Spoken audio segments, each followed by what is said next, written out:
Welcome back to my channel, guys. It's time for another Elusive Samurai chapters review. It's going to be on multiple chapters: chapter 49, 50, 51, 52, and 53. So 5 chapters that I'm reviewing. I'm trying my best to catch up, and yeah, I'm going to be releasing more of these videos, more and more to come. So okay, so before anything, if you haven't done so by now, make sure you subscribe to my channel. Give some love by commenting, liking, and sharing.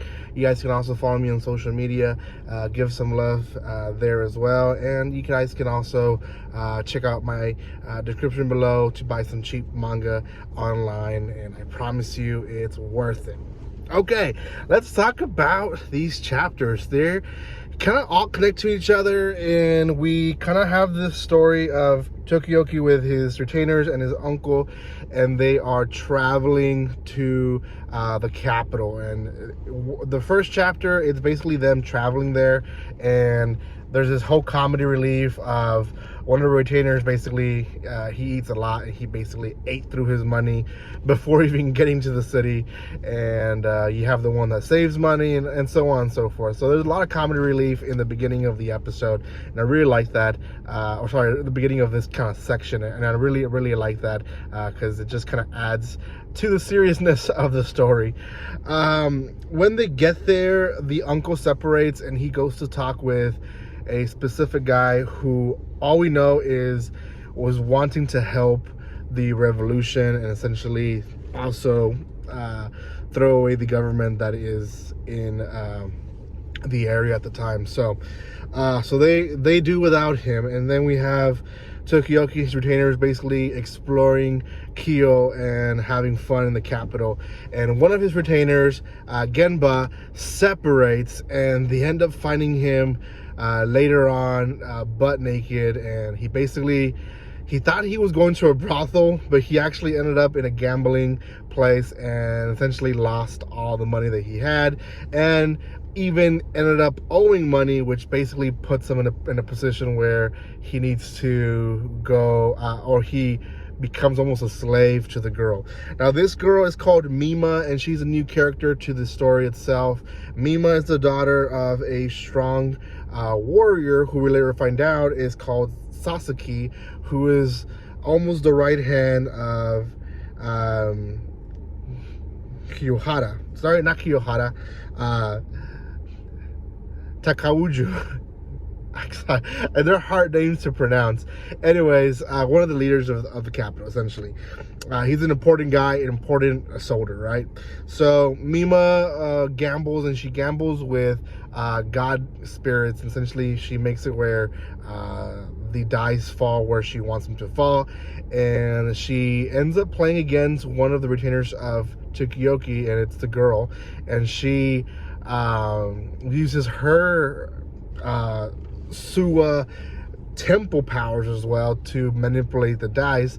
And she goes through the whole thing of like, you need to distract her essentially for her not to be able to use her powers, and she ends up making out with Tokioki for like the rest of the game. That way Mima is so distracted and loses to her. Now Mima basically becomes their friend afterwards and wants to show them around and show them basically what the capital is. And you can tell that she has a thing for Tokioki, and she actually comes out and says that she has a thing for him.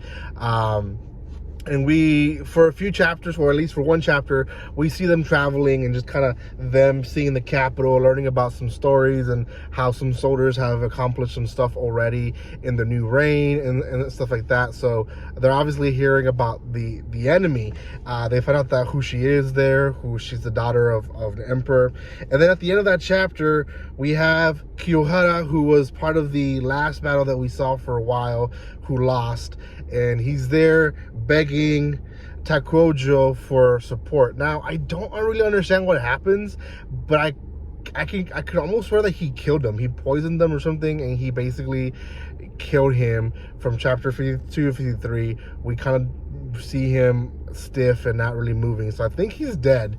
There in the room is Sasaki, and Sasaki Then eventually meets with his daughter and tells his daughter, like, if you find out that this boy is an enemy, make sure you kill him. And she's like, yeah, I know the drill. Like, we get rid of them, we kill them, we make sure that we don't bring the enemy into our home. So that's that. And she goes back and shows Tokiyuki and his retainers more, and they kind of tell her, like, well, hey, we're about to leave, we're going back. And she's like, well, consider being one of my dad's officers. And Tokiyuki obviously doesn't say anything, but you can pretty much guess that he doesn't want to be an officer for the enemy. He does explain that he doesn't want to outright tell her that they're the enemy, because he wants to end the relationship in the best terms as possible in case it's needed later on. Well, they go back to Tokiyuki's uncle, and the uncle and this other guy have a plan to essentially invite the leader, Mikado, to the opening of, like, I think this bath place, I believe.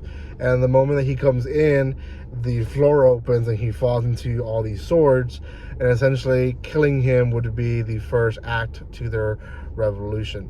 Personally, I think it's a very lame plan, because anyone can come in first, and secondly, he could still survive by maybe jumping out of the way or something, realizing the floor is moving before it moves completely. So yeah, that in a nutshell are those 5 chapters. A lot of things happen, and the story is moving on. It looks like the revolution is about to start, which is great. I believe, time of recording, there's about 90 chapters out, so we're still a little bit above halfway, but we're almost there. We're almost going to be current.